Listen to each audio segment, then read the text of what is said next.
Happy Mushoku Mondays, everybody. Welcome back to yet another trek through Mushoku Tensei Jobless Reincarnation novel series. We're on Volume 21, Chapter 8. And the last few weeks have been a doozy. Very, very stressful. Very, very hard physically getting through, especially Chapter 7. But we got through it. It was a lot of fun. Thank you guys so much for supporting that last week. Last week's Mushoku Monday was absolutely phenomenal. I think we broke records. I know that we did really well, I think, during the Orsted fight, but yeah, like over 630 people that were on at one time. It was absolutely fantastic. And yes, all the moral support, the kind words, and yes, everybody that supported the channel monetarily last week was just... the overflow of support was amazing. We had Inferno Torch with a whole bunch of supers. Thank you so much. Sergio came in with a membership. Benjamin came in with a super. Panino came in with a membership. Mao with a membership. Gearless with a massive super, as always. Thank you so much, Gearless. Tristan with a super. Sabanasu with a gifted membership. Orsted came in with a long-time membership. Thank you so much, Orsted. Rolls Moist with another super. Thank you so much. Adrian with a long-time membership. And Apple with a super as well. Just, again... thank you guys so much. It means so much to me. You have no idea. It's without you guys, this can't happen. And it's that kind of support. It's all the like buttons that everybody hits. All that stuff keeps us going. And it's super amazing. Thank you guys so much. I could not say enough. Thank you, thank you, thank you. But with all that mushy stuff out of the way, we have a few things to talk about. Yes, getting through those two chapters. The problem with the first time read is that, yes, I kind of skim over a lot of stuff. I'm either emotional about what's going on, especially during the whole thing with Zenith. I was just so emotional that I couldn't really theorize on stuff. But there was some things that I kind of went over that kind of popped in my head as we were doing Mushoku Monday itself. But yes, I think a lot of the stuff around Zenith and Orsted really raised a massive question mark for me that I did not go over. And yes, that was a few statements that she made about Orsted. Yes, she mentioned the fact that he's supposed to be super scary. He's super strong. I like how I put it. It was like, he's supposed to be super strong and super scary. Everyone seemed to be terrified of him, but he doesn't seem so bad to me. Which, yes, red flags there. Immediately red flags come up, is the idea of she's not seeing his curse. Now, granted, she could have been meeting him after he got his little implement and he came there to visit, and thus that implement is keeping her from being afraid of him. But it doesn't say anything about him wearing something or being odd in some way. I do really kind of feel like this is him appearing probably before that or not wearing that. Again, my speculation during that Mushoku Monday is the idea of, well, is there a chance that he's visiting on a regular basis because he's doing what he told Ruiz he would do?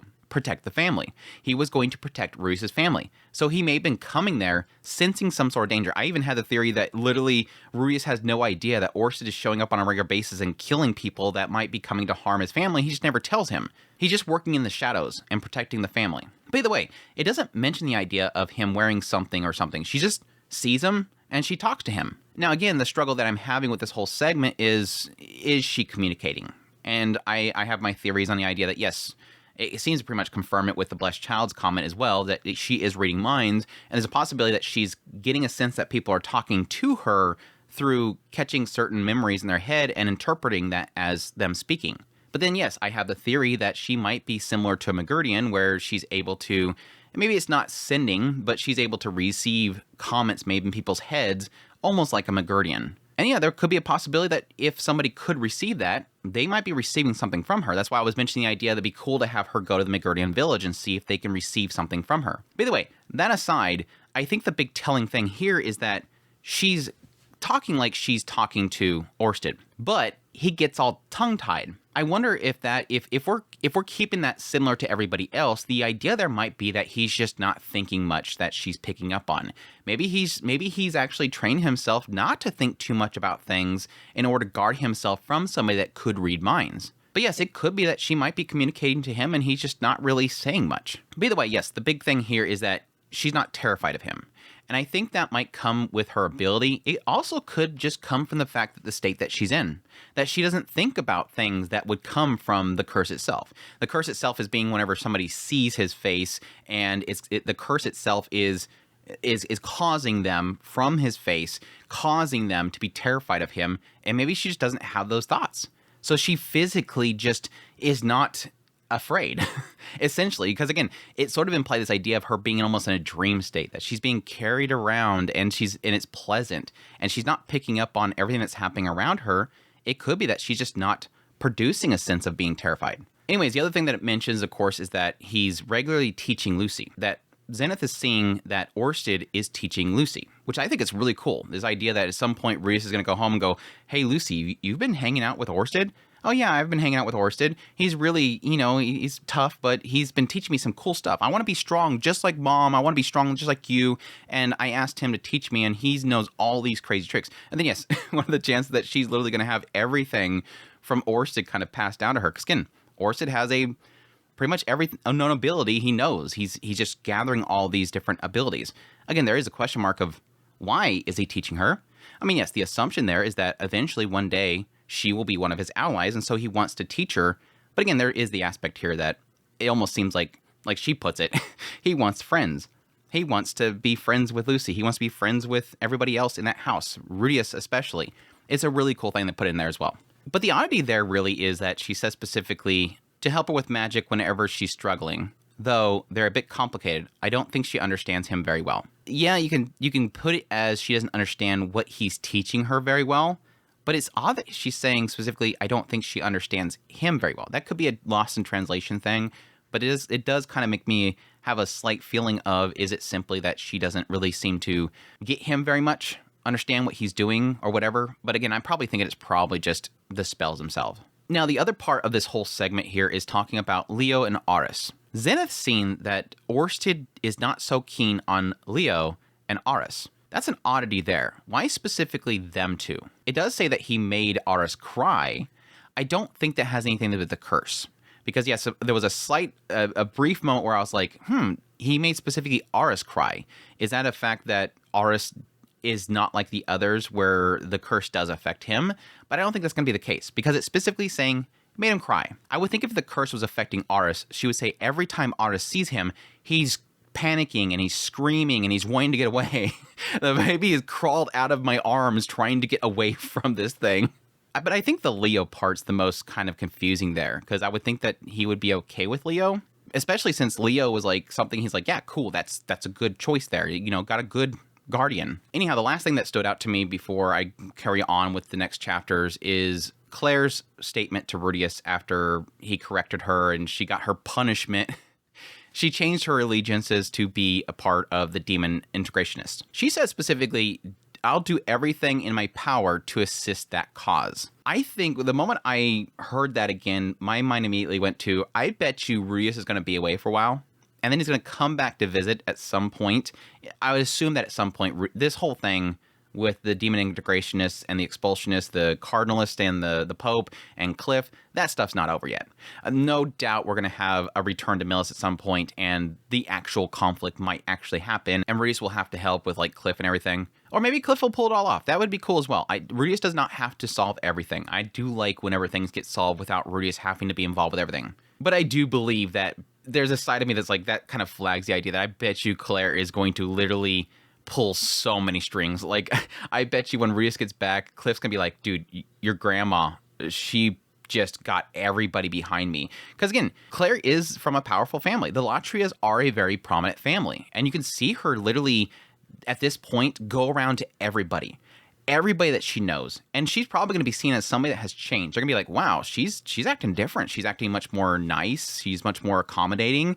And here she is, making all these connections. She already had the connections, but she's strengthening the connections. And she probably pulls a whole bunch of strings. There's a side of me that almost wonders if she'll end up getting everybody that's in the expulsionists, like all the families in the expulsionists, to start backing the integrationists. I don't know. I just have a feeling that's going to happen. Rudy's going to come back, and Claire has literally flipped the table on everybody. But we'll see. We'll see. Anyways, that's all my little notes that I made here. I might think of something else later. But let's get into chapter 8. The traitor gets away. Geese Nukadia was the last of the Nuka tribe. His weak point was combat, but strong point was everything else. Yeah, we knew that already. He persevered and became an S-rank adventurer, despite having no skills in sword or magic. That was the Geese who Orsted knew.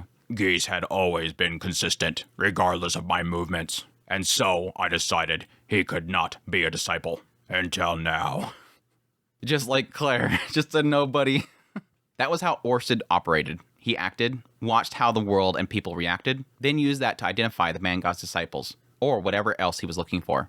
Orsted witnessed how history progressed, when he intervened and when he did not. But in all the loops, Geese's actions stayed the same. Geese lived his life as an adventurer and died as one. Regardless of what happened around him, he'd never done anything to arouse Orsid's suspicion. Orsid was good at sniffing out the man god's disciples.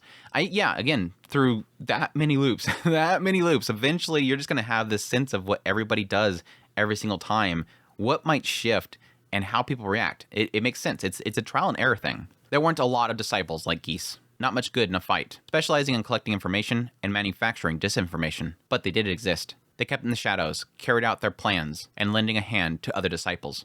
Yeah, I would assume that would be similar to cases like, Darius is a good example. Just somebody that's in some sort of power or behind the scenes that can pull those strings. It doesn't have to be necessarily somebody that is a sword king or something like that. These disciples were always careful not to reveal their true nature. Orsid killed all of them. He had enough info from many loops to sniff them out. Geese alone was different, failed to rouse suspicion. Orsid said that he had never been a disciple. No matter what Orsid did, he never acted like one. Not even when he was on the verge of being killed. Interesting. But what that means is that he was a disciple in every loop, but hit it perfectly. Now this is on the tablet, by the way. I just haven't done Orsid's voice in a long time, so I want to do Orsid's voice, okay? While Orsid had suspected and killed Geese before, even moments from death, Geese never cracked. That's interesting. And again, that does kind of play into what I was suspecting with Rudius when he first confronted Geese when he took Zenith away. He pointed that stone cannon at his face, and he did nothing. He just trembled, and Rudius is like, oh, well, he can't be. The way that he's acting right now? I'm like, no, he's just really good at lying. This dude's really clever. And this is proof right here that he probably would have never cracked. Even if Rudius started drilling that into his forehead, he wouldn't say anything. But again, that plays into how the previous chapter ended, that letter. In Geese's mind, he would never do that because it would be betraying the man god. I'm not a traitor. You're the traitor. I would never betray him. You did. I deluded myself that this was some normal course of history. Hence, these defeats. Rudius felt Orsid was feeling sorry for himself through all the messages.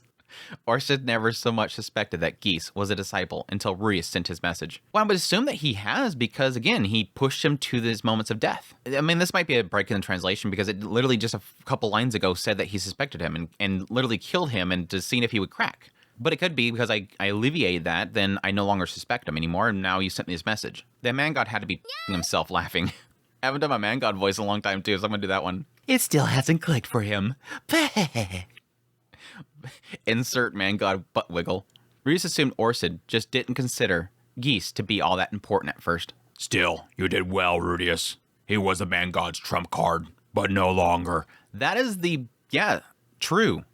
I like that Orsid for once is being positive. I've had these times where it feels like Orsid just kind of gives up and just kind of goes, okay, well, this loop's done. Sorry, Rudius. And Rudius is like, no, please don't give up on this loop. This is my only loop.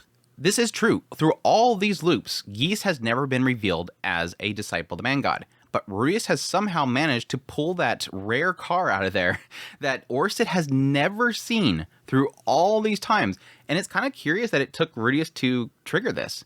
And that might be the man god's fault. It's like literally one of those things where, yes, over here Rudius is saying that the man god's probably laughing right now because he never suspected it. But at the same time, he should be going, damn it, I screwed up because I got Geese too involved with Rudius. That's the only reason this one time it has been revealed. This trump card's finally been revealed because the man god got Geese too involved with Rudius. Again, I have a sinking feeling that Geese is trying to tell Rudius to prepare himself because he wants to help Rudius win. This is similar to what Rudius had to deal with Orsid. He didn't want to fight Orsid. He got his butt handed to him back here.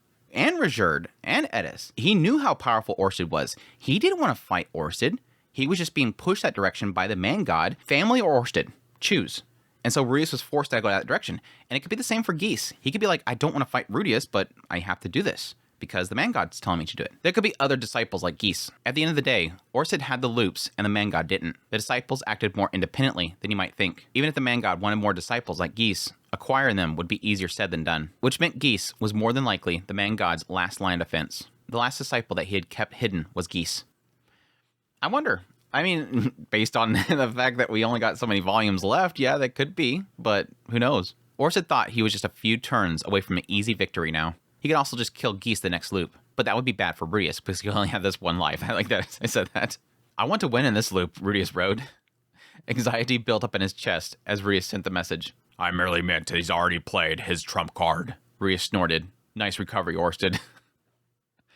A month passed. With the help of the Knight's Order, they hunted for geese all across the Mill's continent. The Mill's church and the Latrias went out of their way to lend Ruius a hand. It seemed likely they had gotten away clean. Ruius wasn't just focusing on Millis. He got in touch with the Dolia tribe straight away and got them to put out a wanted notice for the Great Forest. He also notified Ariel and had her do the same for the Ostra Kingdom. Yeah, I assumed at this point that he probably got to a teleporter. He also had Roxy put in requests to Renoan Kingdom. Even then, it was likely they wouldn't catch him. From the south and northeast of the Central Continent to the Begric Continent, to the Demon Continent, and to the Divine Continent, it was a big world. There was a lot of places Rudius' influence didn't reach. He didn't even know which way he had fled. Yeah, that makes me kind of wonder. Rudius has ways of contacting at least the major nations, and he has people in powerful positions in those leading nations. Now, yes, technically not in the Begrit, and technically not really so much in the Demon Continent. I mean, yeah, he needs to go visit Atoff and ask her for help. That's going to go well. I don't know. Body Gotti, if he can get a hold with him, getting a hold of some of the Demon Kings, he might be able to pull some strings there, but he hasn't quite been there yet. So that area is just off base. And yes, as he mentioned a minute, the King Dragon Realm. Those are the main two areas. The Divine Continent, we really haven't touched that place, so we don't even know what's there. And we don't even know if Geese can really even get there. It's all a massive question mark exactly where he would end up going. But still, he's, at least if he can put out some major notices, like Ariel. If he can have him literally be a wanted criminal of that nation, plaster his face everywhere, that at least alleviates any connections in there of people that he can recruit. It's going to be very difficult. But again, Geese has been around for a long time, and he's got some connections. He's got information brokers. If he had contacts in the King Dragon Realm, then that would mean that he had gone... This is a weird one. If he had contacts in the King Dragon Realm, then that would mean he'd gone to the Demon Continent for sure. I'm guessing that's a Seven Seas moment. Yeah, I don't know. That doesn't make any sense. If he had contacts in the King Dragon Realm, then he would go to the Demon Continent. My assumption there is that it says if he doesn't have contacts in the King Dragon Realm, he would go to the Demon Continent. I don't get the correlation there otherwise. But after the death of the king, that place was a bit of a mess. Unless it's supposed to be if he has contacts in the King Dragon Realm, he'd gone to the Central Continent. I don't know. Whatever. Stupid.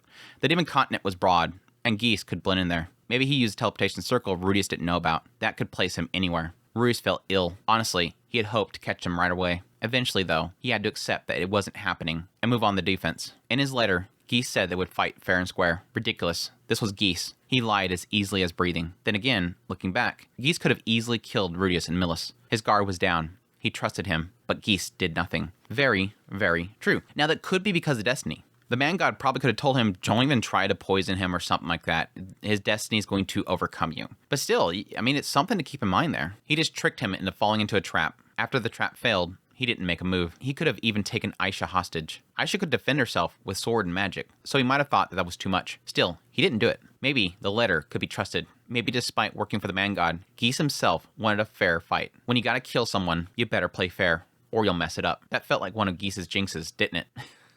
He did have a lot of jinxes. Maybe that's one of them. Rudius still felt that he could be wrong. Maybe he was actually plotting the opposite. Maybe he was hiding in Cliff's cupboard, ready to kill Rudius in his sleep. Warring wasn't helping, and Rudius hadn't been attacked yet, which meant Geese hadn't gathered his forces in advance. I think he has. I think this entire time he's been building up. This was just a recon. He was probably out there somewhere gathering allies. Especially if you're going to out yourself like this. Again, if he's not trying to get Rudius to prepare himself. To out yourself like this and make yourself an enemy of everywhere that Rudius has connections isn't a smart move if you're still gathering allies. He'd come for Rudius, but not yet. That was what Rudius told himself. In reality, he couldn't shake the feeling that he could be attacked at any moment, and that scared him. Oh god, I didn't think about that. Now every 2 seconds we're gonna have Rudius saying, is this somebody of one of Geese's men? Is this a disciple of the man god? Is this one of Geese's men? He's gonna have 2 people to constantly be going, is there the Geese's men? While looking for Geese, Aisha set up the mercenary band office. She chose a manager, recruited members, and came up with a plan of business. Usually everything needed Rudius' approval, but Aisha handled it all. The Latrias helped take care of Zenith, so it took a lot of pressure off of her. Even with that in account, her efficiency was off the charts. She even thought of Rudius in the middle of all this. A month after Geese went missing, Eris arrived on dispatch to the holy country of Millis. She came via teleportation circle to protect Rudius. So I'm guessing she knows how to function them? I mean, I guess technically she could have had Orsted help her get over there. Eris was in full battle mode, rather than casual clothes. She wore an overcoat of the Sword King and carried 2 swords. A bold announcement to anyone in viewing distance that there was a warrior they ought to know about. Now that I'm here, it'll all be fine. I'll cut them all in half. Dumb move on Geese's part, turning against you. Wormy guy was right when he was all, "Ah, no, I'm no match for the boss, no way." Hearing her chatter away, cheerful as anything, settled Rudius' nerves a bit. He told himself he wouldn't get murdered this week. On some level, he probably believed it. Yeah, it's cool. I was super happy to see Eris show up here. I love the extra chapter, by the way. I was so happy that we got the extra chapter. But again, it's like one of those moments where it's like, this is not a red flag to people. This is not a red flag to people that the person that he said was supposed to be back at home suddenly just pops up. Eris, he wrapped his arms around her before fondling her breast, at which point she beat him to death. As his consciousness faded, everything was clear. This was Geese's plan all along. The end. It's over, guys. The story's over. Jokes aside, now that everything was settled down a bit, Rudius took the time to get organized. He'd take Geese at face value. Assuming he was gathering forces, Rudius had to find Geese, make a magic armor, and himself stronger, and hammer out a counter strategy. Seeing it laid out like that, it was everything he was already doing. I realized that when he was laying it out, I'm like, isn't that technically everything we were already doing, so it's fine? Yes, technically, like he says here in a minute, yes. The only difference here is that instead of 80 years out, he had to compress the timeline. But I mean, putting aside the gathering forces, the armor and everything else was already something he was doing. Just a couple of years to get good, and Geese was no average dude. Who knew what fair and square meant? Maybe come in numbers or with skill. Orsa said there weren't many out there that could beat Rudius in magic armor. Even so, Rudius learned firsthand the other day that numbers could tip the battle. If Geese could get 15 or so world-class warriors who could coordinate like a Temple Knights, Rudius would be toast. Yeah, and again, because Geese has connections, and yes, because the Man God can easily go out and recruit people. All he has to do is just go and pop into somebody's dreams or whatever and say, a guy named Geese is going to show up. Listen to him. It would benefit you to listen to him. And then Geese knows, based on what the Man God says, to go there, and they meet each other. It's not just Geese and his connections. The Man God can kind of help funnel him directly to who he needs to talk to. And then Geese's part to the whole situation is taking all those individuals and forming them into a perfect team that will work together. He needs time to find people like that, though. There weren't a lot around, so it could take a year or two minimum. If planned well, even Rudius couldn't squeeze out of it. The Temple Knights had a shot at winning for a second there, and a disciple of the Man God would be much worse. Yeah, that's the main thing there. It's like, yes, the Temple Knights are willing to die for the blessed child, but that's a similar situation to some of the more powerful people that we've run into so far, like Rada. Again, she was willing to die to pay her debts. The Man God knows how to find people, or at least manipulate people when they're at their worst, to the point where they're willing to self-sacrifice to take down their target. Rudius aimed to stop Geese before it got to that, traveling the world making allies of his targets before he can get to them. If he had already turned some of them, Rudius would take them out before they gathered. In every job going forward, no matter how minor, Rudius had to look for enemies. That sticks out. I'm sorry, that sticks out like a sore thumb. All according to Keikaku? Is that an all according to Keikaku moment? Is this what the Man God and through Geese has planned? Get him freaked out. Again, my assumption right now is Geese has been working on this for a while, and he already has most of his allies. Right now, he's probably trying to train them to work together. And right now, again, he was just going there to sniff him out, which is honestly something else that stood out to me last Mushoku Monday, is why did Geese tell Rudius, I know your plan now. I know your secrets now. You revealed to me your armor. Geese would already known that. Geese should already know about that.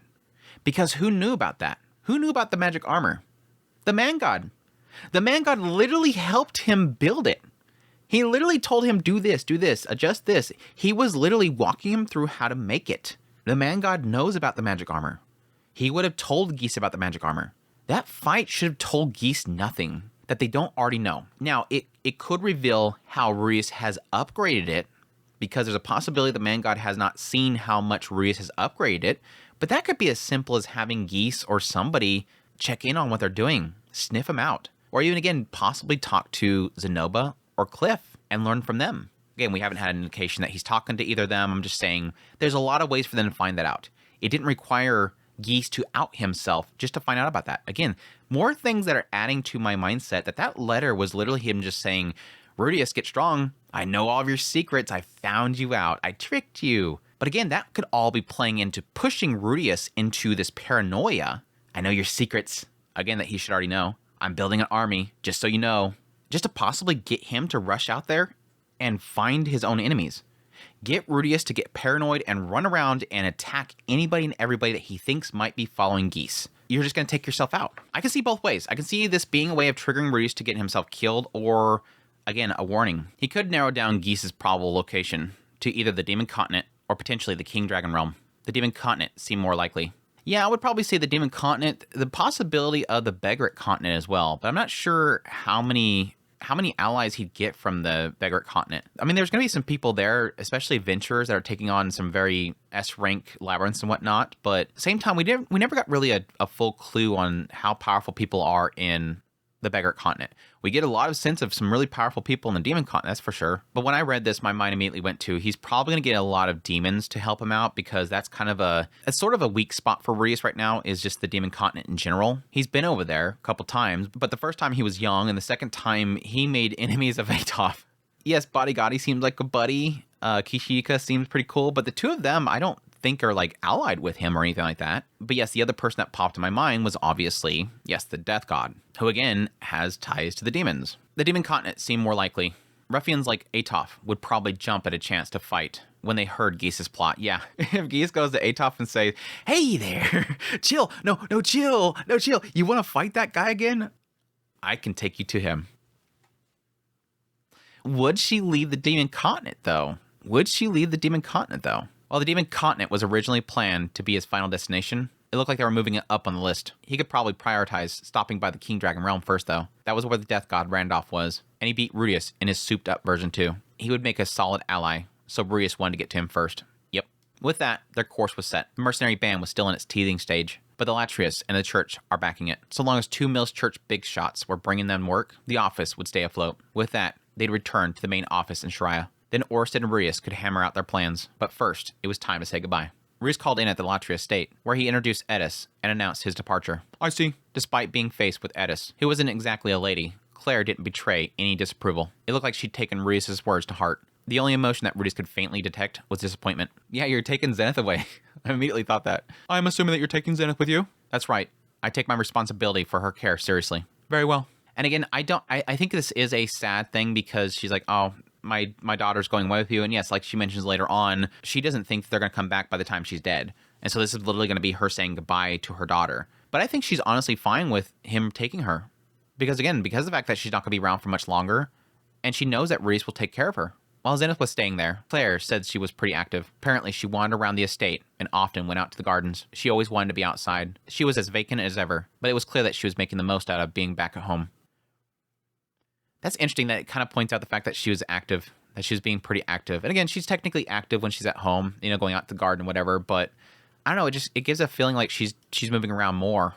I wonder if this whole experience has kind of triggered her to possibly recover a little bit. Every man and woman in the estate watched over her with sadness. In the end, Reese didn't get to meet Edgar or Anis, all because of Geese. He asked Claire to pass along a message that he would visit them when he returned. It pains me that I didn't get to lay eyes on Norn again. We'll be back. Next time, I'll bring Norn. And my kids too. Aisha, well, I can't guarantee anything with her.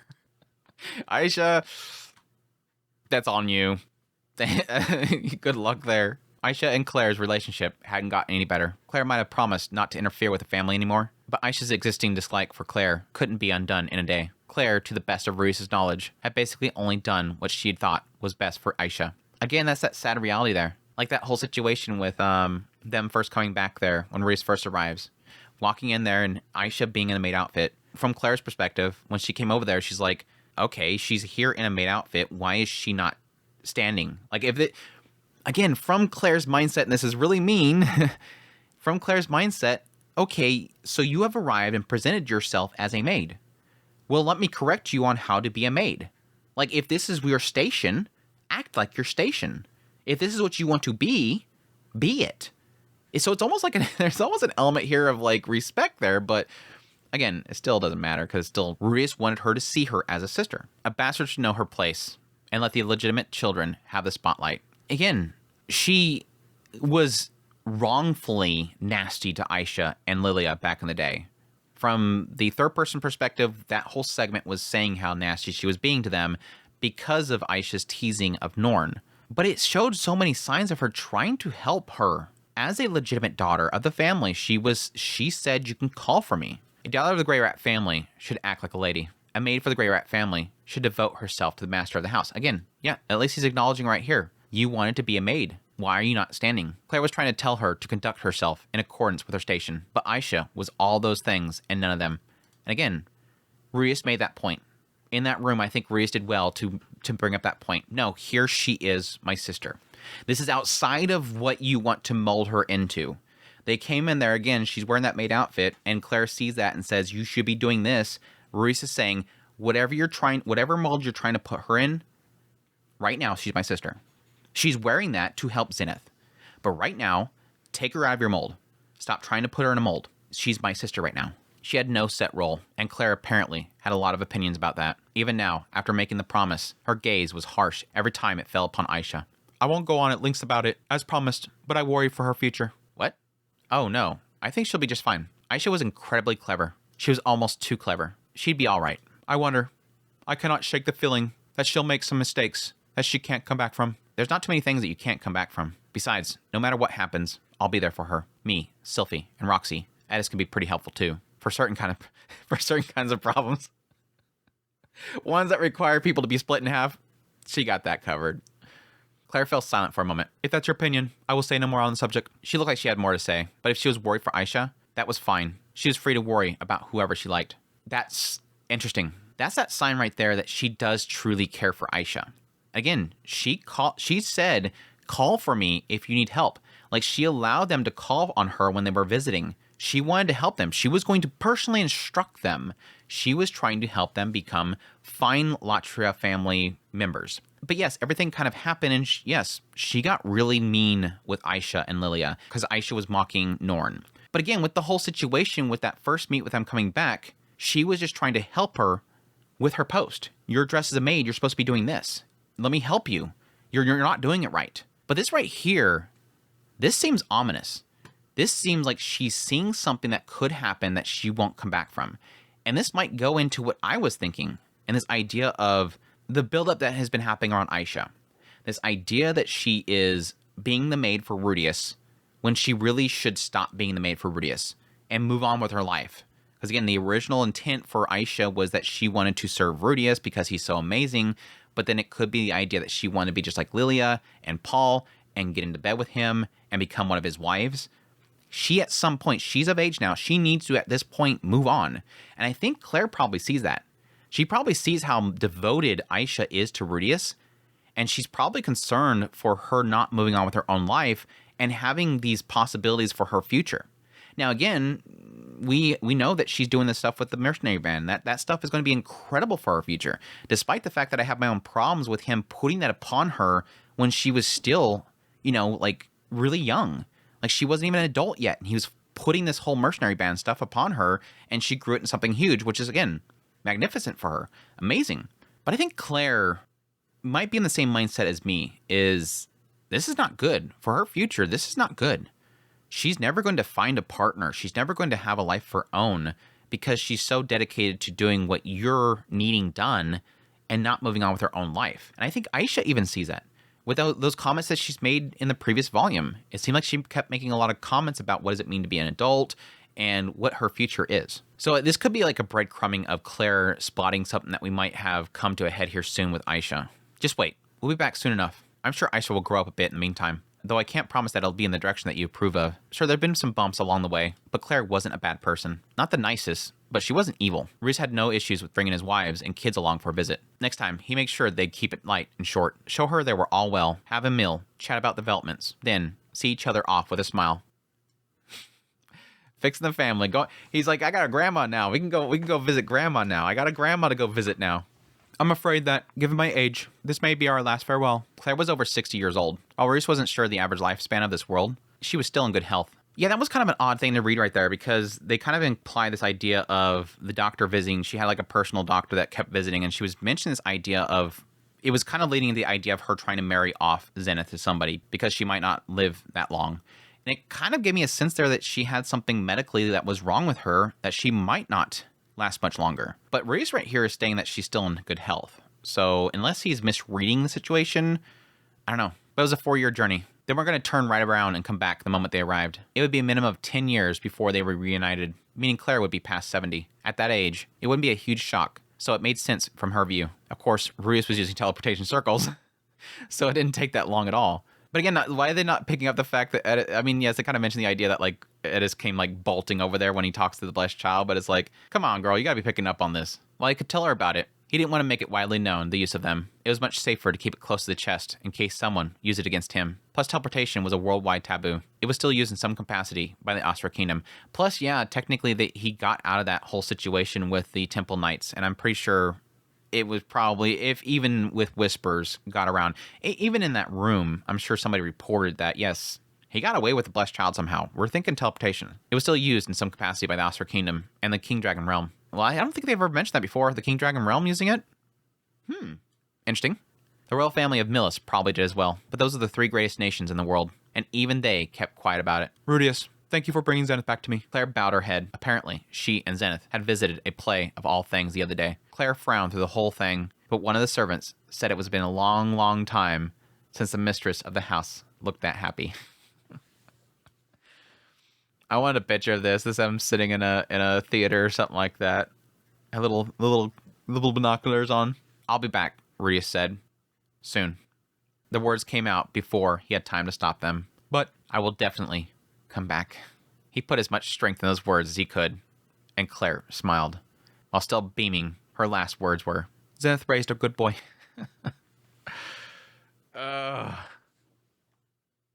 Hit the feels. Hit the feels. It's so telling because, like, again, this is a lady that's my way or the highway. You do what I tell you. What the hell are you thinking? I know the best way. You're not doing things correctly. This is somebody that now is standing in front of Rudius who, again, has forgiven her for what she did, helping her out, getting these words from her daughter. Now he's literally saying, I'm going to come back. I will come back for you. I will possibly bring your daughter back to you. I'm going to bring my family back to you. This boy is standing in front of her who's completely outside of her mold. She molds everything. That's her life. Mold people. Mold my children. And now Zenith, who ran off, did her own thing. Raised this kid, technically raised this kid in some way, at least had a touch in his life early on. My daughter, who went outside my mold, raised a good boy. It's yes, you can think about the fact that Rudius was rarely in Zenith's life, but it's still enough to say that she did good. This boy's great. It's so sweet. It's so sweet. Rudius then went to say goodbye to the blessed child. He gave her 2 gifts. Aisha had a Miltian artisan make an armband almost identical to Rudius's. The design had a jewel inlaid bezel, in which he embedded a stone. For this, Rudius made a stone with earth magic.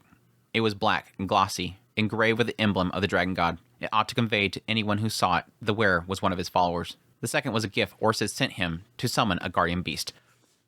Very interesting. The first thing I was kind of curious about is, like, I wonder if because he made an identical armband, now granted, a Miltian artisan made the armband, he made the stone. There is kind of a side of me that's like, I wonder if what we'll find out later on is that this has the same effect. Like, at some point, Orsid confirms, like, Rudius, you literally made this thing that I thought that was, like, super rare. Again, this is something that Rudius, I think, at some point said, hey, can I get one for all my family members? Can I get one for, he wanted to get, like, them for everybody that he wanted to protect or whatever. Like, I think the idea there was that he really wanted to make a whole bunch of them and just give it to everybody. Like, go around everywhere and say that if you don't wear this armband, Orsid will kill you or something like that. Just to get everybody to block out the man god. Like, literally, the man god looks upon the world and it's nothing but a haze because everybody's wearing them. Or at least a certain amount of people in different areas, just enough to kind of create that fog or whatever that they kind of describe. It would be cool to find out that he literally somehow managed to create the same thing. That would be really cool. But no, like, here, this is telling. The second gift was a scroll from Orsid. I want to think that, I guess it could just be simply the fact that Orsid acknowledges that the blessed child is important and wants to join his forces, and he's like, yeah, sure, I'll just give her this gift or whatever, just to kind of fit into the whole situation. But there's a side of me that almost wonders if this is a sign that Orsid sees her as being an incredibly strong ally. That normally he wouldn't pay her mind. Like, yeah, she always dies really quickly. But now that Rudius is, like, investing into her, he's kind of acknowledging, yeah, technically if she's still around and she's technically within our team, yeah, I need to keep her safe because she'll be really useful later. We might need to be able to see into somebody's mind, somebody's memories, and that would be the perfect person, a perfect ally. And maybe he just never invested in her before because she was so fragile. Like, yeah, it would be great to have her as somebody to find out if people are working with a man god, but she always dies. Well, let's try it. Rudius is thinking about allying with her. Let's try it. Rudius showed up with his gifts and had the blessed child sent for, only for the simp squad to come out to meet him. Therese was with them too. She had dodged the transfer. Yay! Apparently a petition with Rudius's name on it helped with that. Still, she got a demotion instead, so she wasn't commanding the blessed child's guard anymore. A new captain had been appointed, and Therese served under her as sort of a deputy. As it happened, the new captain turned out to be quite inflexible. The armband was okay, but the idea of using unknown summoning magic inside the church was rejected as totally outrageous. Still, Reese made her do things his way. He was bad luck for people's careers. This is a gift from the dragon god Orsted to the blessed child to thank her for protecting his humble servant Rudius. You, a mere guard captain, have no right to interfere. The beast that emerged from the scroll turned out to be a silver owl. It was about a meter tall, smaller than Leo, but fairly imposing. Its golden eyes had an awe-inspiring thing about them. It wasn't one of Pedagoose's spirits, but those were super rare. That would be great if he actually summoned Aramomfi again. If the blessed... No, I don't think that would be the case, because I think they kind of imply the idea of, like, because of Rudius's mana pool and stuff like that, he was able to do that. But, like, still, it would be super funny if, I don't know, maybe by proxy he kind of helped her, and then she summoned Aramomfi. This one had a divine vibe to it. Interesting. That seemed to stick out to me. Not sure why. The blessed child's eyes were shining as she gazed at the owl. She seemed enchanted that it had taken to her right after being summoned. As she reached out to stroke it, it closed its eyes in evident pleasure. I'll be sure to take good care of it. That's the owl's job, actually. It wasn't a pet. She needed to relax and let it protect her, nothing more. Yeah, I'd be curious to see what kind of strength it as an owl. Again, pointing out the idea of divine vibe to it, like almost like a magical aspect to it. Kind of curious exactly what the owl can do to protect her. I mean, the hope is that because it, again, what they imply with at least what Rudius was summoning was something with like a strong destiny that could sort of protect his family. And that could be possibly the case with this owl. It might have this strong destiny and thus it protects her in proxy. Well, until next time then. Indeed, stay well, Sir Rudius. On his way out, Rudius bowed to Therese and the other keepers. He'd probably run into them again. Last up was Cliff. He seemed to be off to an incredibly good start here. After the other day, both the Populist and the Cardinalist had taken notice of him. Yeah, yeah. All sorts of stories started circulating about him. None of them were quite accurate. They said Cliff Grimoire talked down the Dragon God's right-hand man and saved the blessed child. Amidst the Pope and the Cardinal's feud, he spoke for justice and made them all see reason in the end. He's an example to all of us who follow Millis, a truly admirable young man. Yep. That's what I was saying about all that stuff. Again, he was speaking with strength. He was speaking with power against power with the word that they're all supposed to be following. He showed strength, but also knowledge. And all of it couldn't be refuted because it was the word. As far as Rudius could tell, the origin of the rumors were the commander of the Temple Knights and the vice captain of the Cathedral Knights. That's huge. This isn't rumors from random people that were walking by the room or anything like that. It had to be somebody in that room. And yes, you can assume that, the Cardinalist isn't going to tell anybody. The Pope might be able to spread some rumors, but then who's going to trust that? The fact that it's the Temple Knight and the Cathedral Knights, that's even more stronger, because that's similar to like an Ariel situation here, is you get the power. What is the power? The Knights. If you want to overthrow something or have the control or the strength to take over something, you need the foot soldiers. You need the soldiers. Those are the people with both strength and, yes, influence. Thanks to that, lesser knights and priests all trusted their reports and were convinced that the Pope had snagged himself an exceptional right-hand man. Also, thanks to the stories, Cliff was getting real work, currently officiating weddings for important nobles. No matter what was going on in the world, a priest was never out of a job. Without getting into details, Cliff had gotten plenty of experience in Shariah. He was new, but had skills, and his superiors viewed him as an exceptionally talented employee. Still, some weren't happy about having him around. Yeah? It was natural. When talent showed up, who happened to be the Pope's grandson, a few people got jealous. That would be something that Cliff had to navigate. Rudius wasn't worried. Cliff would come out on top of whatever the world threw at him. Still, one thing was nagging at him. I'm off then. Good to see you, Cliff. You too. Give my best to Lise. You got it. I'll tell her not to cheat on you. As Rudius knew, Cliff hadn't told anyone that he was married. All he said publicly was that his heart belonged to another. That wasn't like him. Rudius did understand why announcing marriage to Ellen Lise might be a little bit tricky. Even around these parts, all the adventurers knew story of Ellen Lise's... I forgot that I have to read this out loud. Even around these parts, all the adventurers knew stories of Ellen Lise de Slato. Many grizzled old veterans wandered around who spent their first time in her bed. Maybe it was best for Cliff not to say anything quite yet. It wouldn't hurt to wait until he was important enough to deal with people talking behind his back, but it wouldn't be something that would take to his grave. But some proposals might come to him through the mail. And then there was Wendy. She was a servant and went home at night. But when a young man and woman spent time under the same roof, no, that was stupid. This was Cliff. Beyond Ruius' twisted mind, there was no way Cliff would sleep around after his holier-than-thou preaching. I don't know, there's a side of me that almost like wonders if this is like Refugin getting us ready for Cliff to totally do this. Like, just keep joking about it. Or just, yes, Refugin playing into Ruius' mind that's going to constantly be thinking about, yeah, there ain't no way that this...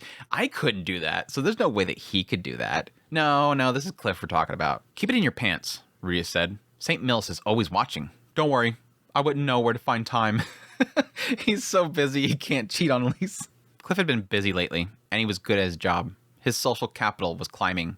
Nobles were cozying up to him, and he was seen as the Pope's right-hand man. Really? You're hot stuff lately, I hear. You might just toss sweet little Wendy right down on the bed and... Wendy is basically my little sister. If you haven't touched yours, why would it even cross my mind? Reese would never make a move on his sisters. He gave an offended expression, to which Cliff looked down. It's just, I really wanted to make it this far on my own merit. Reese laughed as he replied, if it wasn't for you, you think that all this would have worked out? Cliff laughed through his nose, despite Reese wanting to sound cool. Point taken, Cliff saved the day. Despite being brought there, Reese ended up starting all that trouble in the first place. There was a sense of fireman turned arsonist about it. Still, Cliff stayed true to his ways and got recognition for it. Cliff's good fortune all stemmed back to Cliff. That is so true. And I didn't really... It's actually kind of funny that I didn't think about this until at this point when it's pointed out.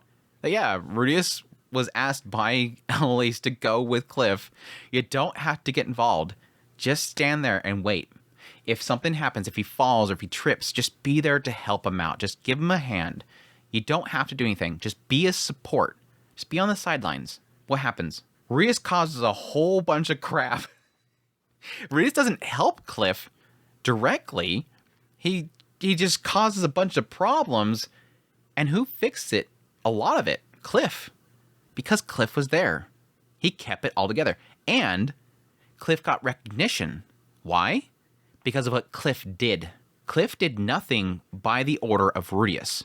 He merely was Cliff. Cliff be Cliff, and Cliff does good. It is really a cool thing there, because that wasn't kind of a... That was sort of a mixed feeling that I had with Rudius even going. There's so much build-up of this idea that Cliff wants to do this himself. I don't necessarily want Rudius, again, to fix everything. As like I said earlier, with Rudius leaving, and then eventually he's probably going to have to come back. But I kind of hope that Cliff will just do it on his own. Cliff pulls it off. Again, I don't want Rudius to have to fix everything. Anyways, thank you, Rudius. I'm getting noticed now, and it's all thanks to you. No, thank you. You connected me to the right people in Millis. And now we got a mercenary band set up too. Again, Cliff is being modest here. Like, no, Cliff, this was you. Rudius even acknowledges this was you, but he can't take it.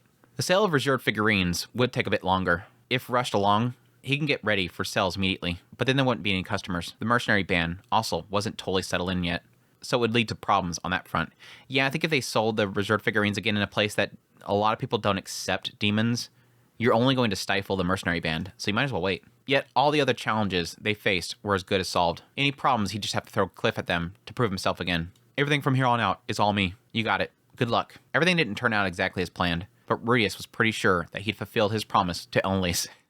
He caused a bunch of problems, and he just figured it out. Cliff would be okay, however things went with the other priests. He'd gotten off on the right foot. The feud between the Populist and the Cardinalists was very much unresolved. Rudius was excited to see Cliff achieve great things on his own, and if it went to hell, Cliff could always come back and work for Rudius. Yeah, and if things don't work out here, just come back home to me. Sorry I couldn't do much for you this past month. Oh, don't sweat it. If something happens with one of the Man God servants, though, send me a message on the communication stone right away. I'll be there as fast as I can. You got it. Rudius couldn't be there for every battle, but he'd come running for his friend in an emergency. All right then, Cliff, stay well. You too, Rudius. Keep in mind, though, I might end up back here again in a year. Good. I should be ready by then to present Lise to everyone. We've come a long way since you were the new kid at the university, huh? Nah, you've always been the same old genius Cliff to me. They're such bros. There's a side of me that's kind of like sad that he's parting ways with them, though. I'm kind of afraid for Cliff. Cliff shrugged with a hopeless smile. With that, Rudius' battles in Mills were over. The clash with the Latrias, the machinations of the Mills church, and finally, Geese's betrayal. A lot happened, but all these new experiences propelled him towards what he needed to do. Get ready, Geese. Rudius was coming. Get ready, Geese. Coming for you. Coming for you, Geese. Decent chapter. I felt like the goodbyes were really, really solid. Again, kind of makes me a little bit emotional with Cliff because, again, Rhea's leaving behind one of the bros.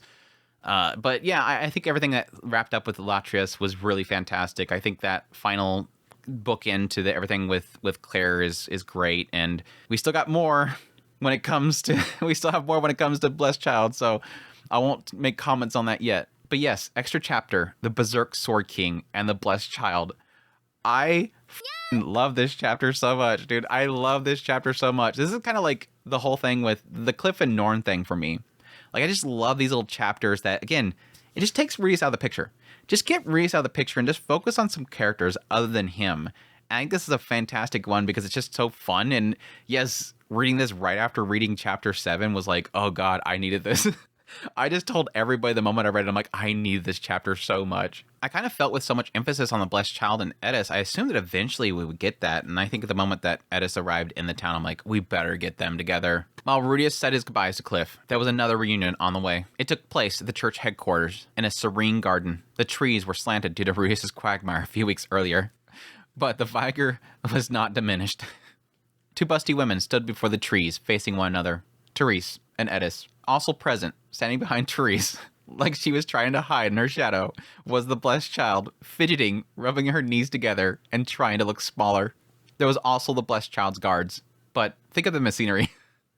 This entire chapter is literally like, every now and then the scenery reacts to the situation, and it's just the guards. Come now, Blessed Child, look, it's Lady Eris. Reese made time especially for her to see you. Still, the Blessed Child curled further in on herself and kept fidgeting. Come on now, it's Eris. Eris was her hero. Stretching into her earliest memories, the Blessed Child had been shut up in her white room. When something bad happened, she was brought out, sat before a grown-up who didn't want to be there, and made to sit through their unsavory thoughts. That was her entire world. No room for freedom, no hope. Then one day, as she was escorted from one place to another, she and her guards were ambushed. Surrounded by assassins, she was sure her life would end. But she didn't feel especially frightened or concerned for her own life. She quietly welcomed her fate. That sucks. That sucks. And I guess that's that whole idea of somebody being a tool rather than a person. It's not like they have friends. It's not like they have a life. It's not like they go out and do something. It's not like they have a future. The Blessed Child has no future. She has no goals. Her life is whatever they need. You're in the cupboard. The guy comes by. They pull the tool out of the cupboard. They put the tool on the table. They say, tool, do this. Okay, tool done. Put back in the cupboard. That's her life. And again, being dehumanized by not even having a name. Being called the Blessed Child. You have no name. She is a tool. And thus, what comes from that?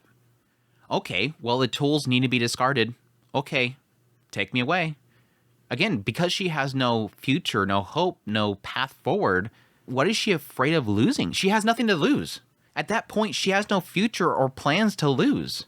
That's the sad reality there. She welcomed her fate. In that moment, standing behind Therese, assassins surrounding her, she accepted her fate. That's sad. And again, because of that, and this experience, I think, even adding on to it, does prove to me why she likes Eris so much, why she wanted to help Reese so much. And then, Eris arrived. Eris arrived. Her movements were all so direct, yet none of the attackers could keep up with her. All they saw was an afterimage of red hair burned into their minds. She was brilliant. From the first fraction of a moment, she laid eyes on Eris. The Blessed Child saw a divine, righteous beast. I'm glad the child is unharmed. It wasn't until she returned to the church that the Blessed Child realized the glorious warrior meant her. Again, this goes back to what I said a minute ago. Eris turned her from a tool into an individual. Again, every time people need the Blessed Child, the tool, they come to the cupboard, they take the tool out, they put it on the table, they say, tool, do your job. Okay, grab tool, put it back in the cupboard. Eris says, child. It's so simple. I know this sounds dumb for anybody that's not following me, my mindset here. There might be a lot of people that are like, yeah, I caught on that too. It means a lot when somebody who is unpersoned, has no personality himself, no individuality. I think that's the word right there, is the individuality. She has no individuality as a person. Eris just personed her, basically. Gave her a identity as a child. Oh, child? So, like, all those other kids, all the children I see in those memories that I look into, yes, unsavory stuff in there, but she's probably seeing, like, you know, a random child in there somewhere. So wait, that means I'm a human too. That means a lot. That means a lot to somebody who has no individuality. She realized that she had been saved. And that could be a big part of this too. Simply the fact that me as a tool was saved by somebody. Before, she probably didn't even know what was going on. She's like, whatever, I'll accept my fate. Oh, wait, no. So she saved my life? Why would she save a tool? Then she remembered that she had seen the woman's eyes. Therefore, she knew her name. Well, that answered that question. Eris. Her name was Eris Boreas Greyrat. So finally confirming that it wasn't something that she just was told by Therese, that no, she did see her eyes. But that kind of goes back to that thing where I think this kind of confirms that whole thing with Zenith. When she used her ability on Zenith, it was different. And I kind of wondered, is that the only time she's actually used it? And every other time where she sees somebody's eyes, she was just acting like she's seen it, but she already had that information? No, I think with that case now, I'm thinking with that case with Zenith, was her, like what Ruiz was saying, using like the maximum power, and thus you're able to see it actually happen. Because yes, with Zenith, she kind of had to download it all. Rather than viewing through it, she downloaded it and then was able to tell Ruiz it all. So it's a different case. Because yeah, I don't remember any situation back with Eris the Goblin Slayer where it was like, and suddenly this girl that was with Therese, her eyes started shining or something like that. But no, when I have to admit that when I read this part, I was like, wait, is this saying that she's seen Eris before she was saved? I completely read it wrong. My mind was getting blown. Like, what? I'm thinking like, wait, what other time would Eris have seen her? Did she go to visit Eris when she was way back on the Central Continent? The blessed child said it out loud, replaying the memories in her mind. From that moment on, she idolized the Eris in her memory. She started to imitate her, reacting to things with wild exclamations. And she roared her decisions. She shoveled down mountains of food. All this endeared her to her guards, which only encouraged the blessed child to love Eris even more. A long time passed since she first started to model herself after Eris. Her own personality and the ideal woman in her mind were perfectly enmeshed with one another. She wore it like a second skin. That's all really interesting because I never got that impression of her. And you would think if she was doing this for so long, you would expect that when Ruiz first met the blessed child, she would have come up there, crossed her arms, and stuck her chin up. No, she acted very dainty and cute and whatnot. And again, that could be because she became like Eris, but over time, with her entourage around her all the time, maybe over time she softened it a little bit and became more of a cutesy idol with them all, but retained the confidence, retained that loudness, that outspokenness. But again, we don't know how she was prior to this. It could just be simply the way the blessed child was before was closed off, quiet, don't say anything. And then she gets dragged off to the table and she sits there and she looks in the guy's eyes. Yeah, they did it. They goes back to the room. Even with the Goblin Slaying chapter, she's just standing there behind Therese, just waiting for her death. She had no personality. Again, a tool. But the moment upon seeing Eris's eyes, seeing all those memories, and now idolizing Eris, and molding herself around her, obviously that personality gets bolstered up like crazy. She goes from having nothing to now at least being outspoken and more active. Surprisingly, not swinging a sword around all the time. I'm surprised that she has to even explain to her how to swing her sword. But again, that's because she has a lot of the knowledge of Eris before then, before she, trained to death up north. But again, kind of curious that she doesn't speak and act more like Eris.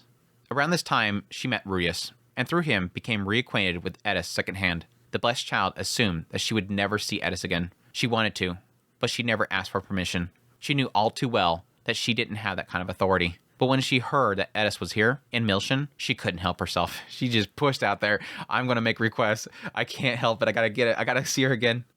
She went to the Cardinal and Pope, begged them to let her see the Sword King Eris. The Berserker Sword King was dangerous, she acknowledged, but still wanted to see her. Just long enough to say thank you. No one objected, and her humble request was approved. A meeting between them was arranged, and Ruiz accepted blame if anything happened. It's like, yeah, if she ends up killing her, I'll take blame for it. With Eris in front of her, however, the blessed child had no idea what to say. She felt like looking into Eris's memories would be rude, so she deliberately didn't meet her eyes. Eris stood there, folded arms, having already introduced herself. After that, Therese introduced herself and gave her thanks for past assistance. That was 5 minutes ago. That was 5 minutes ago. They're just standing there.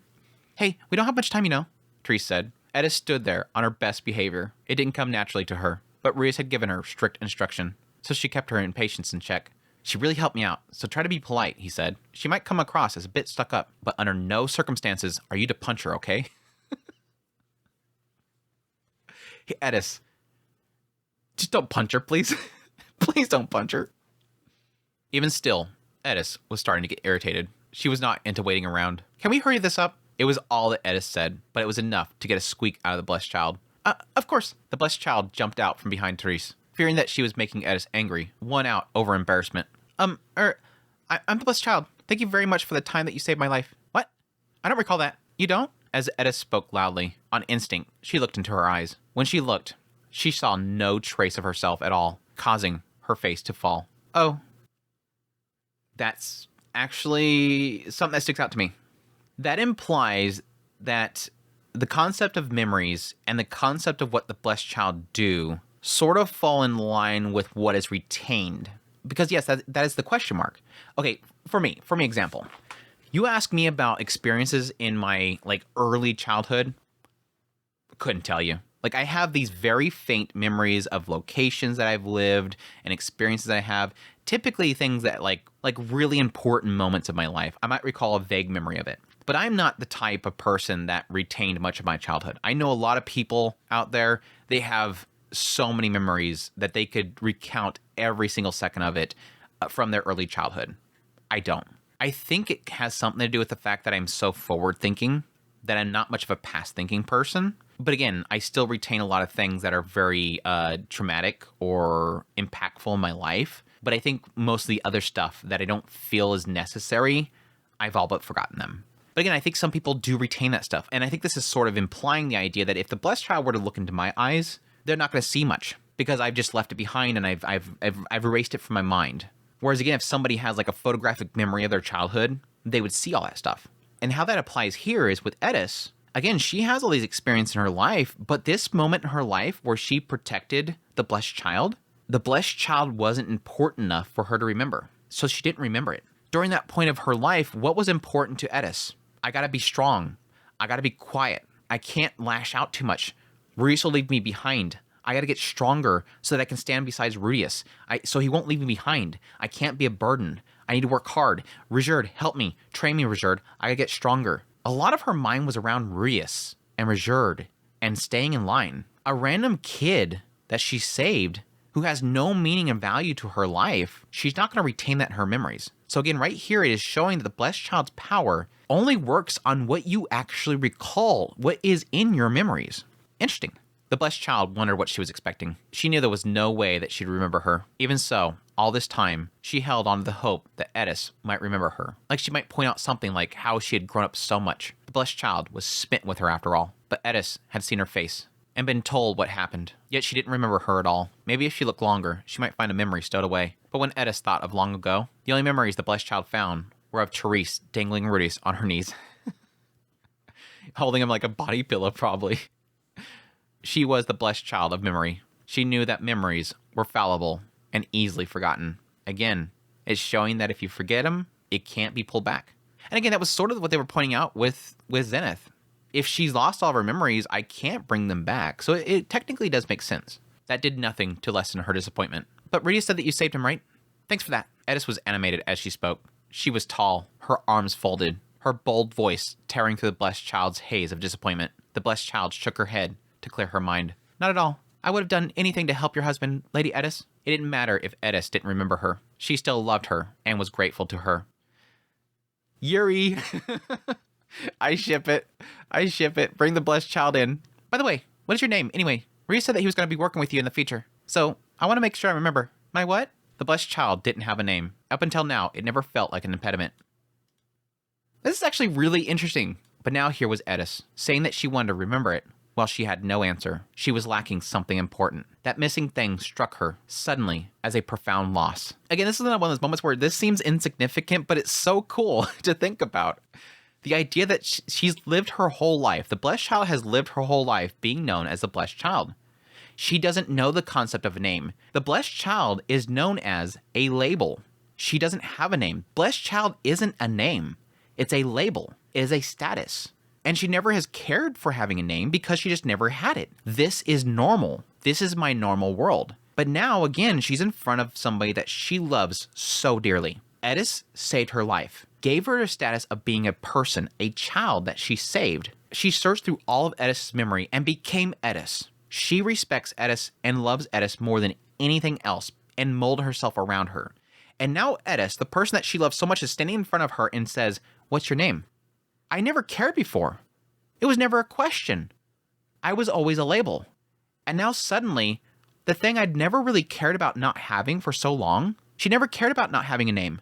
Suddenly, that missing thing struck her as a profound loss. I wanted so badly to give that to her.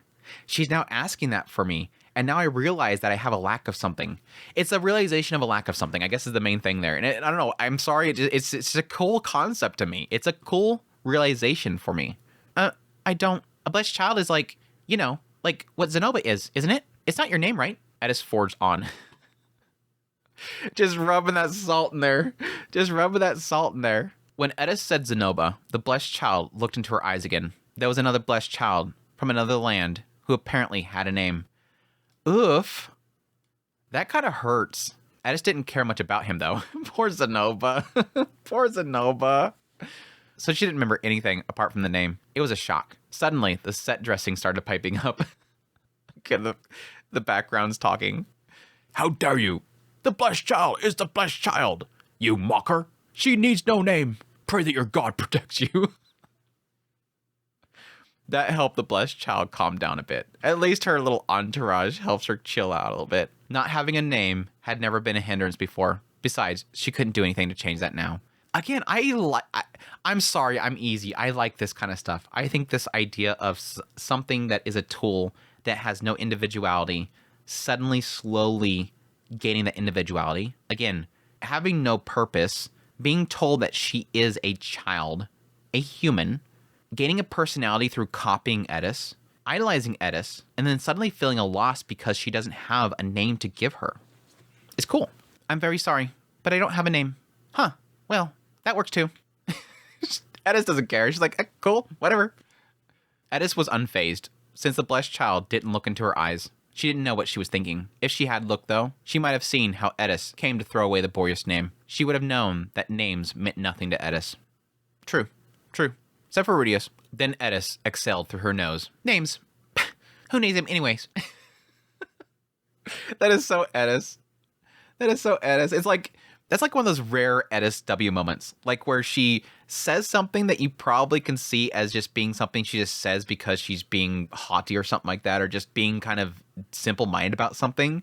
But it means a lot. The idea of her saying, don't worry about it. They're just names, whatever.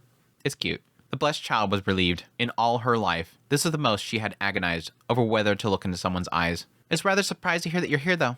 I didn't think that you were in this country. Yeah, Reese's jimmies are still rustled, so I came running. Real fast. Eris knew that teleportation circles had to be kept a secret, but the blessed child, who was well aware of their existence, giggled. Yeah, she can't reveal that she got there by teleportation because she got there very quickly again. I just ran really fast. I ran really fast. You did, really? You're quite incredible, Lady Eris. Ha, damn right. Eris looked pleased, and the atmosphere in the garden relaxed. Sensing this, the blessed child decided that she was going to flatter Eris more to make the exchange more pleasant. Normally, it wouldn't have occurred to her to push the conversation one way or another. That, again, is another statement that kind of stood out to me. Normally, when she has conversations, it never occurred to her to push a conversation in one direction. Here, she's actively deciding, I'm going to guide this conversation. It seems to imply that normally she never guides a conversation. Normally, she just answers whatever questions they have. Here, she wants to guide the conversation, basically showing that she has agency. The thing is, you've always been my idol, Lady Eris. Wait, what?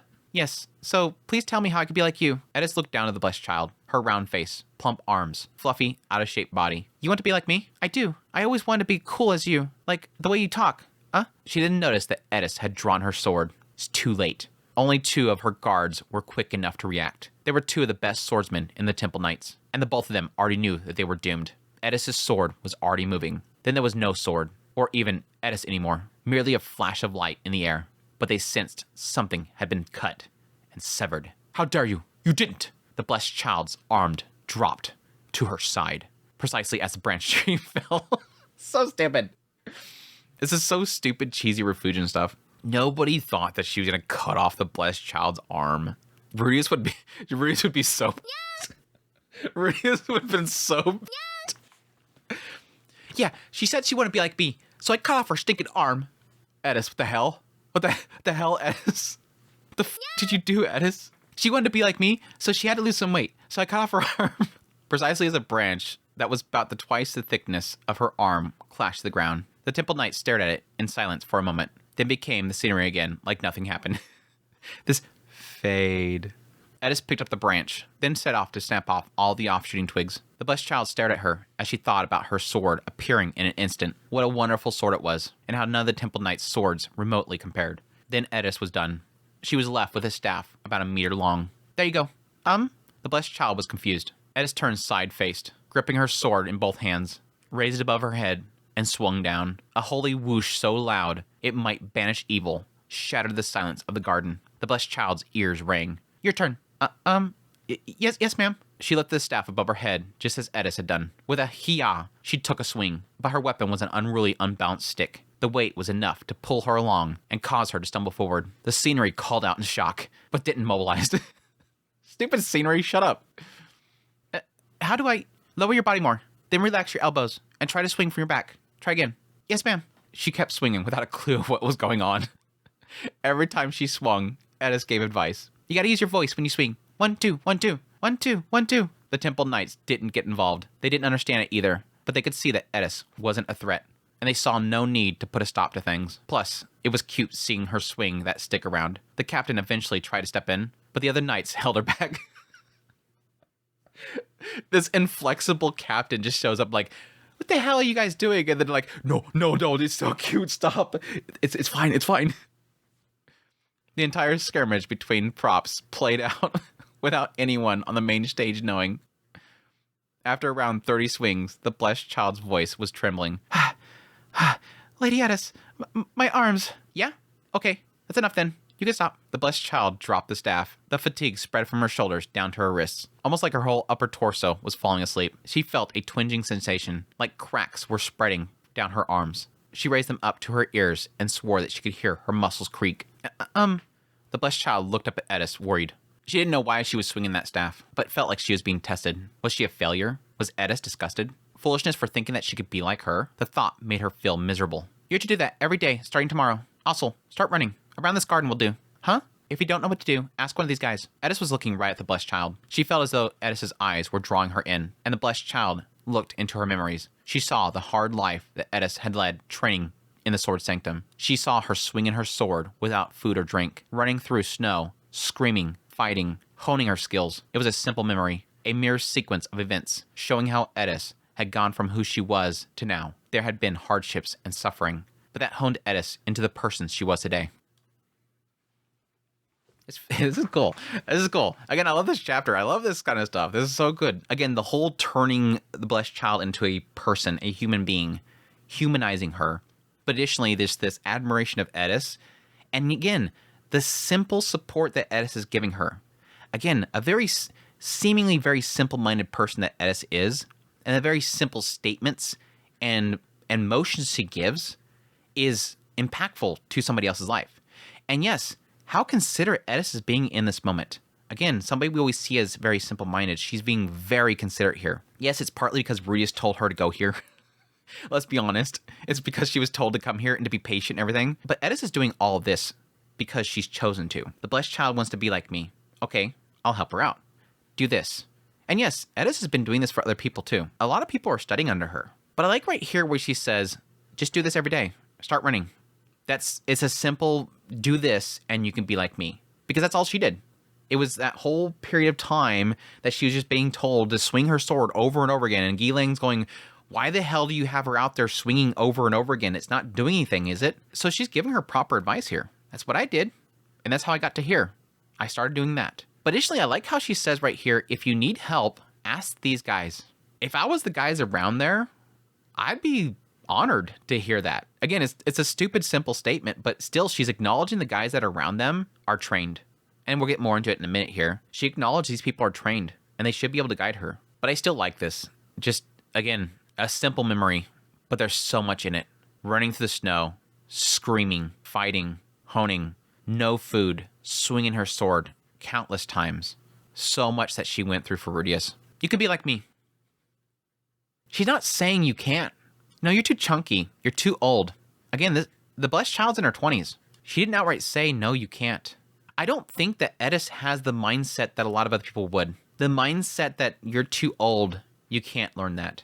Okay, for example, if a 30-year-old came to Rudius and said, hey, teach me that voiceless casting, Rudius would say no, because again, there's a knowledge there that you can't. It's impossible. We've already kind of figured that that's kind of an impossibility. We weren't able to do it with anybody that was, after a certain age. Eris, I don't think, has that mindset of thinking like, well, you can't because you're too old. For example, I doubt that the blessed child can produce a battle aura. She's never trained in it, and she's the age that she is. Is there even a possibility that she can produce a battle aura? Eris doesn't think like that. Eris just thinks simply, I did this, so yeah, do that and you can be just like me. That's what you want to be, right? Just do that stuff. It's illogical to think that way, but I think Eris thinks illogically in a lot of ways, and it's simple in a way that it's almost encouraging. It's the best way I can put it. Eris's voice was clear and certain. Had Rudius been there, he might have made a snide remark. Again, because he thinks logically and would want to clarify that. But he wasn't. There was no one around to tell her it was impossible. Therese spoke up. The blessed child turned to see her eyes. She saw Therese's memories of her training. She practiced with her sword in secret, and then trained together with men, all while her mother sniped at her. At times, she was happy. Times, she was sad. One thing was constant. She never put down her sword. The blessed child then looked around to the other temple knights. She glanced through them all, one at a time. What she saw in the depths of their eyes was not as intense as what she's seen with Eris, but she saw plenty of effort. Memories of not only sword training, but with magic and schoolwork, all etched into their minds. Not a single one of them doubted that Eris's training plan would get results. She would be like Eris. It was possible. Now that's interesting, because again, I acknowledge that Rudius would probably say, no, that's impossible. And again, even earlier I said that, but she's in her 20s. Would she even be able to produce a battle aura? Could she ever really be like Eris? But for these people, for these sword trainers, they don't seem to have doubt. So maybe I'm wrong. Again, keep in mind, she is a blessed child. It could be significantly different for her. But yes, I already acknowledge the idea that if she does end up being as strong, Eris at least gets strong as a swordsman and gets strong through Eris's training, being able to peer into people's eyes and see their memories, depending on how fast she can do it, she could literally know all their abilities. Like, she literally comes before an enemy. They draw their swords, and as they're drawing their swords, she's looking at their memories. She already knows their techniques, knows every trick that they have, and she can counter them. That's insane. That's insane. It would almost be like she has just like an already built-in water god style. She knows how to counter everything they do, and then she can focus on other styles. She could be like Eris. It was possible. It would be hard. She knew that. It had been hard for all of them too, but she could do it. Can I really? Is it going to work? Therese replied, I'm sure it'll be fine. You won't be allowed to use magic or a real sword, but there shouldn't be any issues with you just doing physical training. Y'all help her too, right? Therese looked at the scenery, then returned her gaze to the blessed child of the scenery. Staring into her eyes, Therese earnestly spoke. If something happens though, if you're attacked by assassins or something, you must promise me that you'll sit back and leave it to us to take care of them. It's interesting that she specifically says you won't be allowed to use magic. Why? Why magic? Why magic specifically? I mean, she is saying you're not allowed to use magic or real swords. The idea here might be that she might harm herself with the magic and the sword. Or maybe there's I don't see it being something that the Pope has prevented her from being able to do.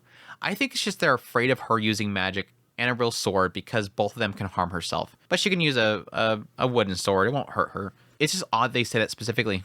Why are they preventing her from being able to defend herself? Are they afraid that she might become too strong and fight out of her position? Like, she is technically a prisoner, and so they don't want that prisoner knowing how to be able to strike people? Or because she's always before very important people, that they don't want her to become a threat to individuals? Like, if they have to put her before royalty or something like that? It's very interesting that they're saying that she cannot use weapons or anything. And again, I think that's because they just don't want her to harm herself. They don't want any probability of something going wrong and her harming herself mortally. But here was interesting. Within Therese's memories, the blessed child saw an inexperienced noble taking on an enemy and dying. Therese was being kind. She was telling her not to let herself share that fate. I doubt this is memories of her sister, because previously it mentioned the idea that her sister had been married off to somebody, then there was a power struggle, and then she ended up dead. I don't see how Therese would have been there at that time, because it wasn't until after that Therese went off to be a knight, and then her mom scolded her for it, and she said, no, you want me to go get married off to a man? Look how that worked out for my sister. But it could be seeing that. She witnessed that happened, and then went into becoming a knight, and then that's burned into her mind. I don't know. It could be. Or this could be a random noble that she had experience with, doing the same thing and dying. In the name of St. Millis, I swear it. The blessed child nodded happily. Everything felt indescribably joyful. As though summoned by the happy atmosphere, the silver owl flew down at her side. It tilted its head, looking at the blessed child and hooting. Whatever's the matter? Crouching down and holding out her hand, the owl leaned forward, as if it wanted a head scratch. She rubbed its feathered crown with her fingertips, and its downy feathers fluffed up. Eris watched them, desperate to join in. Me too. She loved beast folk, but not just beast folk. Any kind of fluffy animal was good in her book. She met plenty of dogs, cats, but never birds. She could strike down a bird in flight if necessary, but she rarely had a chance to approach a bird this big if she wasn't fighting it. Hey, can I pet your owl too? It'd be a pleasure. Eris squatted down confidently. Her pawing was so forceful that the owl recoiled. She knew sudden movements were a no-go. Animals instinctively feared anything stronger or faster than they were. Forcing submission made them obedient, but to make them like you had to convince them that you weren't a threat. Linnea had told her that while submitting to her in bed one time. In fact, when she put it into practice, all the pets at Reese's house stopped being terrified of her. Okay, cool. Now they simply closed their eyes and accepted their fate. Eris reached out slowly. The owl didn't move. It watched her nervously and huffed a little bit, but it seemed to respect its mistress's wishes and didn't pull away. While its feathers looked stiff, it was so soft that it made Eris's heart leap in excitement. She wanted to grab it and bury her face in its feathers. Still, she resisted it, not to drive it away, as it typically caused Leo, Linnea, and Presenta to flee. Do you like my owl? Turns out birds are great too. After enjoying the softness for some time, Eris stood, cheeks flushed. Fur was nice enough, but feathers were on a whole nother level. Suddenly, Eris wondered what its name was. Its name? The blessed child repeated her thoughts, looking confused. This was the second time that she struggled with names again. She's like, damn it! I never have to have these names. I have never had a name. I've always had a label. I got an owl. Cool, I got an owl. I didn't think it needed a name. When you get a pet, you give it a name. That's plain old common sense. Is it really? Yep, Rudius said so. Damn it, Rudius. The blessed child was taken aback. She'd never given anything a name before. She didn't even have one herself. She would never be allowed to use one. It did seem like having one made things easier. A name. Seeing her look deeply lost, the scenery got worked up. Blessed child, allow me. No, allow me. Fools, the blessed child must decide herself. I don't know why. I got when I read the fools, the blessed child must decide for herself, I got the mental image of that one video with the night suit guy with a shotgun walking to the door. No, fools. She must decide for herself. Just then, a man appeared in the garden, an intruder on this private meeting. Hey, Eris, I'm all done now. What happened? She's picking a name. A name? The blessed child looked troubled, and the otaku watched nervously. The newly appointed captain looked as though she had no idea what was going on, while Teresa's smile looked strained. That told him everything he needed to know. That was a tricky one, but he was sure that Eris wasn't trying to be mean. Finally, the blessed child piped up. Oh, would you choose one for me, Rudius? I'd be so grateful. She couldn't choose one herself, but she was sure there'd be a piece of cake for Rudius. Bad choice. Wait, me? Are you sure? Incredibly so. Rudius frowned, looking between Eris and the blessed child. He had to make a good choice, but he just arrived and his brain was stalling. His thoughts ran around in a circle until it stopped exhausted. Then a name popped into his mind. A remnant of his past life that reminded him of the blessed child. Her soft voice and the joy she spread. Okay, how about Nurse? Nurse? Why, that's a wonderful name. She squatted down and pet Nurse's head. Starting today, your name is Nurse. Rudius let out a gasp of surprise. Is something the matter? No, it's nothing. Rudius averted his eyes, exactly like someone hiding something would do. She wondered what might be on his mind, but otherwise, she felt perfectly satisfied. She had gotten to see her beloved Eris, and her owl had a name. She also had her training starting tomorrow. It had, she thought, been a very good day. Yeah, I know that, like, back when Rudius first met the blessed child, I felt like the translation was trying to make a joke about Nurse Joy because it says something about, oh, there's a lot of joy. So I think immediately Nurse. And so I thought it was making like a Pokemon Nurse Joy kind of joke. But yes, a lot of people corrected me that it's referencing apparently Miko Miko Nurse, which is like a very popular visual novel, Roge, whatever. And so, yeah, that technically makes a lot more sense here. Knowing that, this makes a lot more sense here because, yes, the moment she's like talking to the owl and she's just accepted the name Nurse, Rudius looks away because he's probably thinking about Miko Miko Nurse. So it technically makes sense now. Which technically brings up an interesting point here because it was kind of being shown with her looking around at everybody. When she looked at Eris's eyes about the training, she's seen Eris training. And then when she looked around to Therese and she looked over to the other guards, she's seen their training. And then when Therese brings up the idea of don't fight on your own, let us protect you, she's seen the image of the noble dying. It sort of paints the blessed child is able to see when people recall memories. Again, she can't read what they're thinking, but she reads memories. And this sort of paints as they pull up memories. So yes, when you're talking to somebody and they go, hey, what'd you do yesterday? You pull up that memory. What did I do yesterday? I went over there and I went over there. So you can see that. Interesting. So yes, the fact that he names the owl after this Miko Miko Nurse, he probably recalled her. Thank you so much for coming today, Lady Eris. I'll be back. And when I'm back, I'll take another look at your form. Yes, ma'am. Eris was satisfied too. She got to stroke an owl. That was more than enough for her. That was payment received.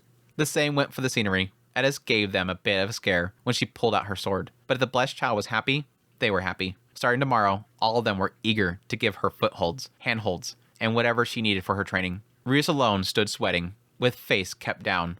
Therese was the only one who noticed. Just who did you think that you were naming, she thought. She didn't say anything, though, only smirked. Nurse watched them, its head cocked to one side, and so Eris got herself another apprentice. Starting the next day, the blessed child started to lose weight, which made the temple knights treat her even more like a pop idol. They didn't like her when she was chunky, they wanted her to be thin?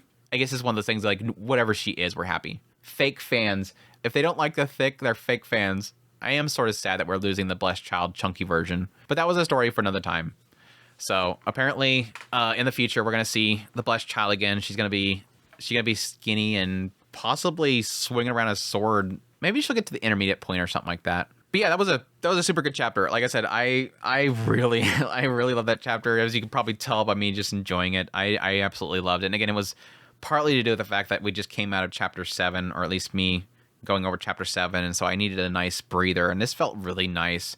Again, I love it. There's so much in here. It's getting away from Rudius. It's getting to these side characters and bringing them to the forefront and getting into them and really exploring them. And I love how simple but yet so impactful Eris is to the blessed child's life. The idea that she brings her purpose, brings her individuality, and gives her something to fight for. Again, way back here when she saved her life, she suddenly gave her a future, something to look forward to, a path forward. I have purpose now. And then meeting her again, she's giving her more purpose. Here, yeah, start training yourself. Again, giving her something else to start going forward towards. It's really cool stuff. I love it. I love this interaction between the two of them. I love Eris so much. She's bringing so much joy into the blessed child's life. Again, I've already kind of stated before that I've pretty much fallen for the blessed child. I'll become a part of her idol crew, but anyhow, really good chapter. Looking forward to the next 2 chapters. 2 more chapters left, I think. I think it's only 2 more chapters left. I don't know why I held up 3 fingers. But yeah, I think we only have 2 more chapters left. That'll probably be wrapped up next Mushoku Monday. I think it's actually longer than these 2, so that might actually work out well. We'll wrap up Volume 21 with the next Mushoku Monday and then move on to Volume 22. So anyways, thank you guys so much for dropping by for the premiere. Hey, chat. Hope you guys had a great Mushoku Monday. Hope you guys have a great rest of your Monday. Thank you guys so much for your support, your kind words. All the ways you guys support me. And yes, greatly appreciate everybody that support channel monetary through Patreon, tips, links, super thanks, memberships, all that stuff. It means a great deal to me. But yes, until the next Mushoku Mondays, y'all take care.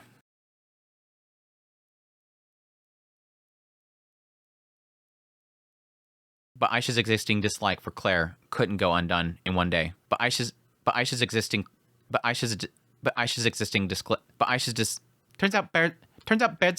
out birds are great too. Not one of them doubted that Eris's training plan would get results.